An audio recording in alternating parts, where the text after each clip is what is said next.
Hey JHS, welcome back to the Curls and Convos podcast. And the second episode of the Girlhood series. I'm Emily Hutchinson. And I'm Lauren Wilmer. We hope you guys enjoy. For me personally, the hardest part of teaching teenagers is the dichotomy of like Candace dropping vocab. I'm gonna try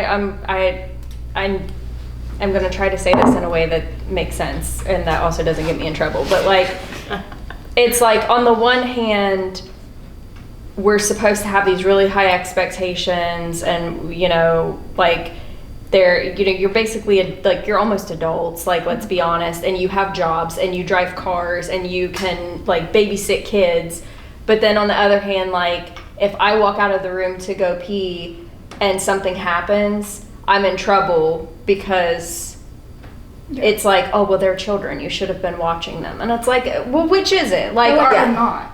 Yeah. Right. Like, is it?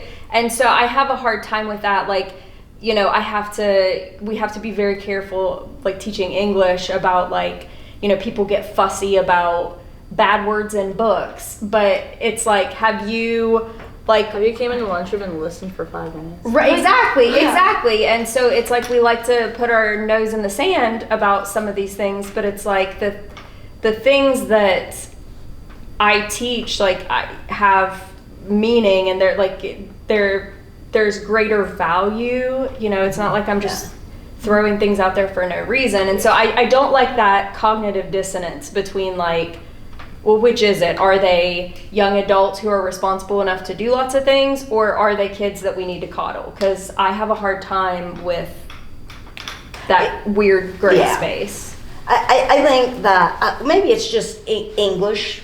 That might be. That we gravitate to more humanitarian issues. Right. I think it's just the nature of literature and of the writing process. But I think that just...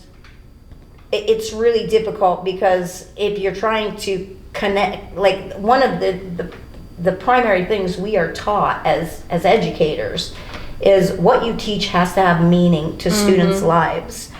And well, every student comes with a different set of baggage, and and I don't mean baggage in a bad way, but to make that meaningful to them, like I can't just make it fit one particular person. Right. I can't make it fit one particular gender, one particular sex, one particular ethnicity, one particular religion. But then everybody else gets ticked off because, oh, you can't talk about gay, you can't talk about black, you can't talk about race, you can't. How do you make it meaningful to students, and how do they see reflections of themselves if you aren't allowed talking about it? And I think for English that's difficult to do because that's a lot of the process. Right. I agree. Like not so much the student's fault as much as it is society. Society. Yeah. Talk about how it was growing up for you guys, since I know Betty's older than you guys, so I just wanted to see how different it was. I grew up in the 80s. 80s was excess everything. So that was pretty amazing. Now that I look back on it, like there are things like I wasn't a bad kid. I was a good kid. I was in band. I had same boyfriend all through high school. My parents didn't have a phone, so it's not like anybody could call and like be like Betty's doing something wrong, whatever. There was no trace. Like we didn't far have less supervision. Yeah, for sure. Like somebody was just asking me about. They were like, Did you guys have things like Snapchat? And I was like, heck no, we didn't have Snapchat. We didn't have any social media. We had Teen Talk in the Wellston. I don't even know if you remember Teen Talk. I do remember it. Yeah. One of my friends wrote a column in a newspaper, and it was equivalent to like Snapchat or Instagram. All the gossip. It was all the So it was gossip like of the school, topics. and it was public to the community. So that was fun. Because I was her friend, so I didn't get anything bad said about me. But sometimes they would say bad stuff. Yeah. I I just think racy. it was the pressure that you guys have, I don't feel like was there for us. Even with even academic stuff, you took the ACT one time, whatever you got was what you got. Yeah, but you know what? This is also why when I was told, I thought I had to take the ACT exam. I said, I'm not going into acting. Why do I need to take the ACT exam? Mitch Baker, Mitch. guidance counselor at the time. And when we say there wasn't the pressure is a privilege. And you know why I didn't feel pressure? Because no teacher looked at me and said, you might have potential to go to college and do something. You know who they did look at? Were all the people that were the name brand people. They looked at those people. People like me, poor kids, were just kind of shoved aside. And that's why there was no academic pressure. Yeah. So whenever students say, I feel so much pressure, you're freaking welcome. It's good that somebody's taking a hold of you and saying, I expect more from you. And I also feel like in some ways, I think it was better for us too. Our lives weren't under a microscope like your guys's are. Yeah, that's true. And we were able to Make mistakes. fail in private. You could fail and not be such a public thing. Yeah, I can think of specific things that I did and said that today would have gotten me Canceled. Like 100%. And would I do those things today? Absolutely not. But I feel like you guys don't get that opportunity to make those mistakes. Everything is a lot more high stakes. I think it's so public. for a teenager today, particularly somebody who's active, just active in things. I think it's almost like you got a target on your back. People are like, let's catch this person did something Yes, bad. 100%. And before and with the advent of AI technology, there's no telling.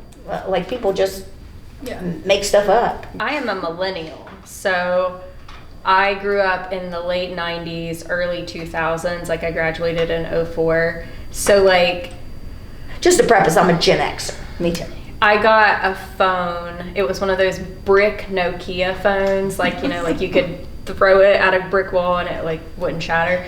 My senior year of high school, so it wasn't a smartphone, but it did have texting. But I remember thinking, nobody texted, and I remember thinking, why would anybody do that? Why wouldn't you just call them? Writing.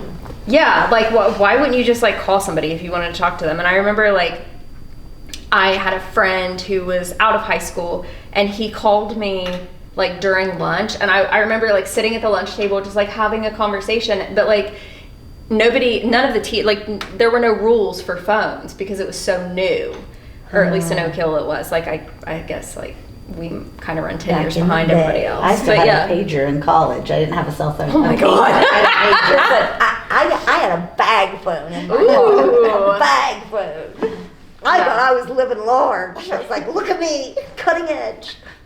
It was a good time though. I don't know. I also didn't feel that pressure, but I don't know that anybody that I went to, you were saying that they did kind of push certain people at Wellston. I don't know that Oak Hill did that. I was salutatorian. I went to gifted camp. I was voted, and this isn't me bragging, but I was voted smartest in my class. People saw me doing things, but there was still nobody saying hey, you should go go. I don't know that they told any of us that. We were all just kind of floating along, having a good old time. Well, we all just kind of raised ourselves in that generation. That's true. I mean, they literally had a commercial that came on at 10 o'clock that said, it's 10 p.m. Do you know where your children are? Yeah. They had to remind them that they had children. Yeah. So it was a good time though. Yeah. Okay. But let me also go back and say it wasn't always a good time because I've had this Mexican Coke that's apparently got me on a sugar high. So post 9/11. We're already laughing. Why are we laughing? Because it just makes me feel so old to be saying post 9/11. So post 9/11, a couple things happened. One, so my sister, God, why am I doing this? You picked the wrong person to interview because I always take it to a weird place. So my sister is half Indian. Her dad is from India. And so she, dark skin, dark hair, and she worked at the T&J Dairy Bar. And do you think people sorry to Oak Hill, but it is what it is. Do you think people in Oak Hill knew the difference between an Indian person and somebody from the Middle East? Absolutely not. Absolutely not, they did. So they would come and they would call her a terrorist, and they would say, like, they would say all these slurs and stuff at her, and she, like, they thought she was Muslim, and the irony is that she is one of the most like religious Christians I know, still to this day.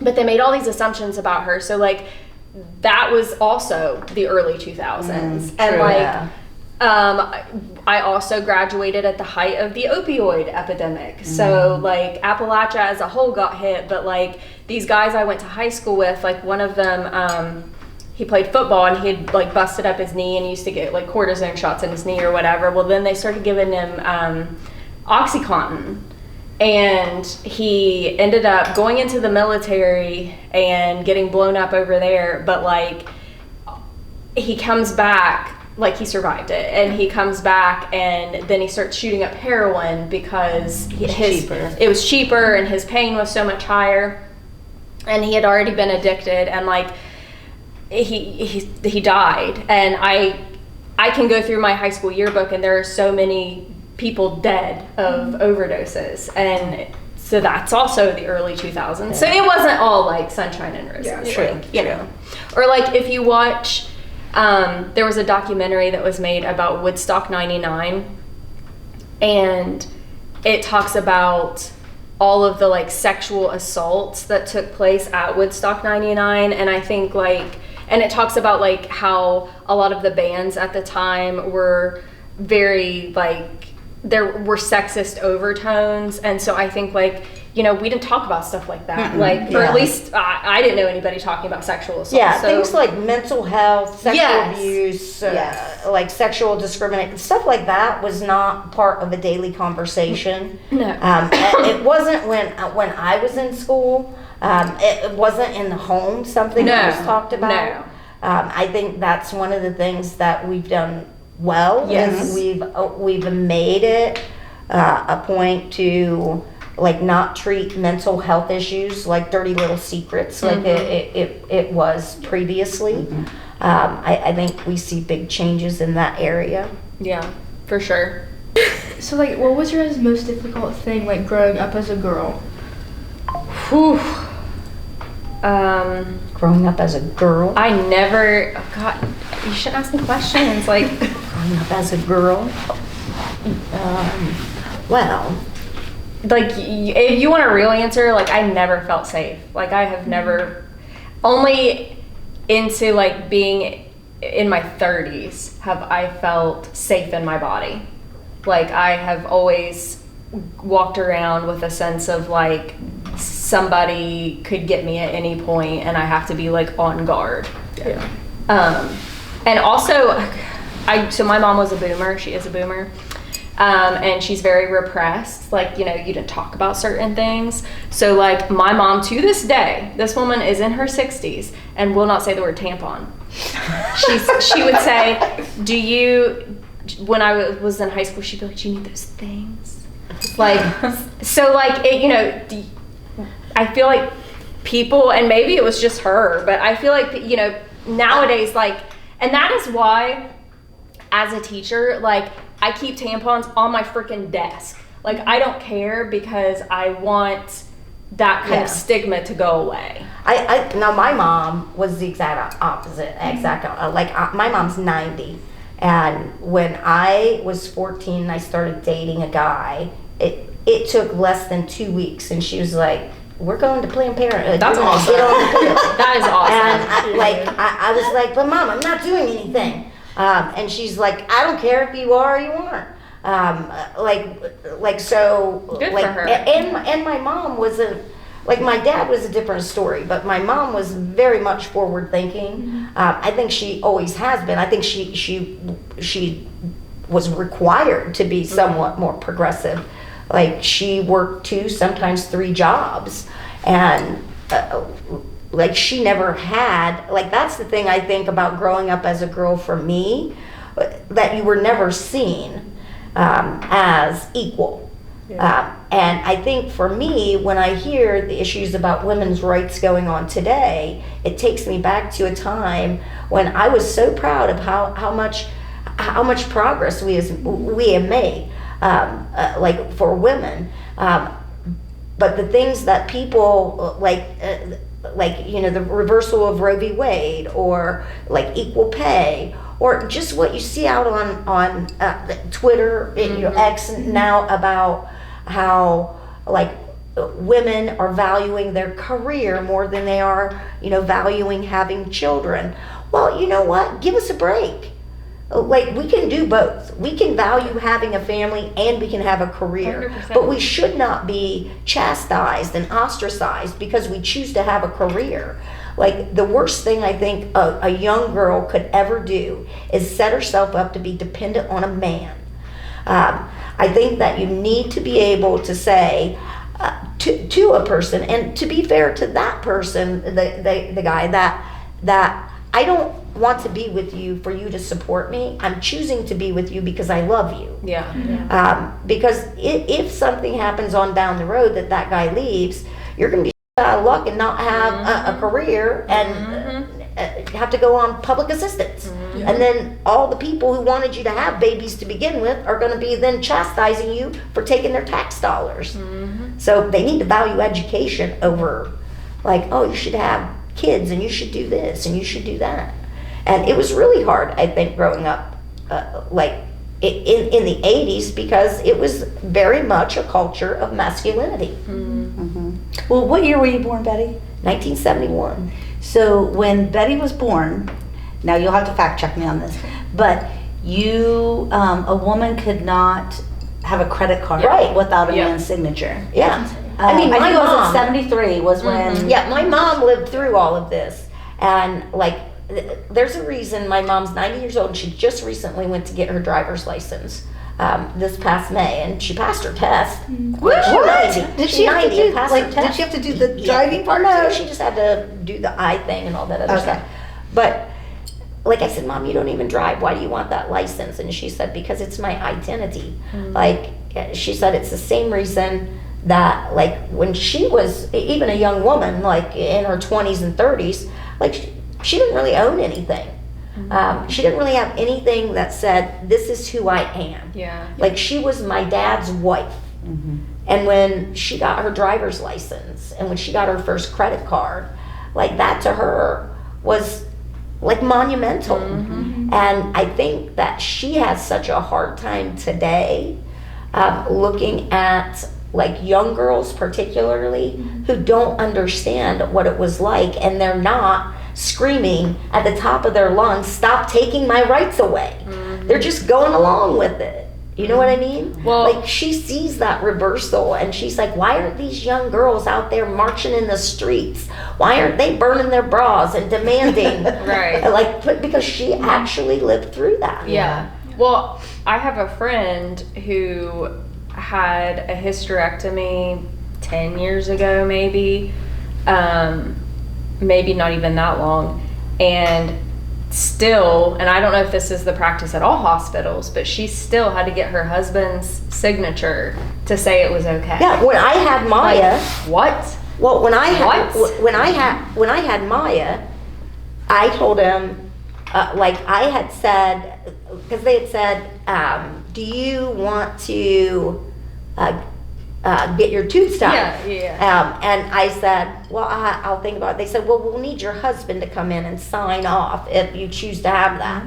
And like, at the time, I'm just smitten in love with Andy. I don't really care. Right. But when I think back to that, I'm like, Yeah. Like, it's crazy. it's gross. It's just crazy that we've come so far. But guess what? When my husband had a vasectomy, do you think I had to sign off? No. No. Yeah.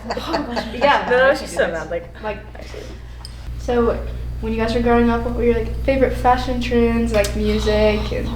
I loved Bon Jovi. I'm telling you, I went to Bon Jovi concert. I'm jealous. Man, I wish I would have kept all those T-shirts I had too. They would have been so great, vintage stuff. I actually did not like. I mean, we're in Wellston. I bet you if you talk to my teachers, they would tell you. Peg Murdoch would probably say I thought Betty was on drugs because I would wear my dad's boxer shorts with a pair of hose, usually like some kind of like hose with holes in them. I had 5-finger discounted a pair of bowling shoes back at the bowling alley. Nice. So I'd always wear the bowling shoes to school. And I'd usually wear She's like always been really trendy though. my Yeah. t-shirt, and I absolutely always wore hats to school. Always wore hats to school. We weren't allowed to wear hats. To Well, I would wear them to school, Oh, and then okay. like I wouldn't wear it in school, but then Okay. I'd always wear it out. of school. I was really lucky because you can't really tell now. That was I have- not the trend, though. I'm just saying that's not the that's trend. That was just Betty. That was just me. Well, I was lucky because I had really naturally curly hair, and that's when the big hair was in. Mm. So I was right up the alley. If you saw a picture of me when I was a senior, I had the really big curly hair and we had the big bangs in the front. And See, I had the millennial, like, the little wispy flip, like, Yeah, you know what yeah. I'm saying?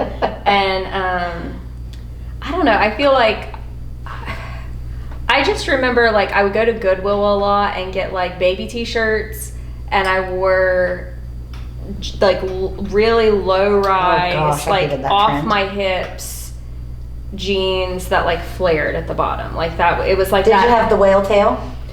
Oh, always. So And- do you guys know what the whale tail is? Yeah. Okay. Okay, so it was I like, don't know what the whale tail is. What's the whale tail? When you can see the thong in At the your bottom. back. Oh, Yeah. where you could see a tramp stamp. yes. Yeah. Well, Wait, do so, you have a tramp stamp? no. Do you have a tramp stamp? Well, no. Me So, but two of my That's a nice best, girl trip right there. two of my best friends, when they turned 18. Don't get tramp stamps, but Yeah, seriously, when they turned 18 our senior year, like that's what they did was they went and got tramp stamps, and they put their names like on their lower backs, and Usually like I thought it was like a butterfly or yeah. something. In retrospect, I'm so glad I didn't go do that. I'm always But, like, baffled when people put the names like that because I'm Yeah. like, Why do you want your are you name? gonna Yeah. forget your name Yeah. in case you die? Listen, Why well, do you Kendall do told, do you remember when Kendall told me she wanted to get a K? Yeah. And I said, why would you do that? That's your name. She goes, I'm the only person I love enough to tattoo on I love myself. that. Period. Yeah. Okay. Listen, Yeah. Maya says you don't put a bumper sticker on a Bentley. Well, Like, imagine if you're walking and then you can see it. Although I know. although I have Yeah. tattoos. I love my tattoos. I love my tattoos.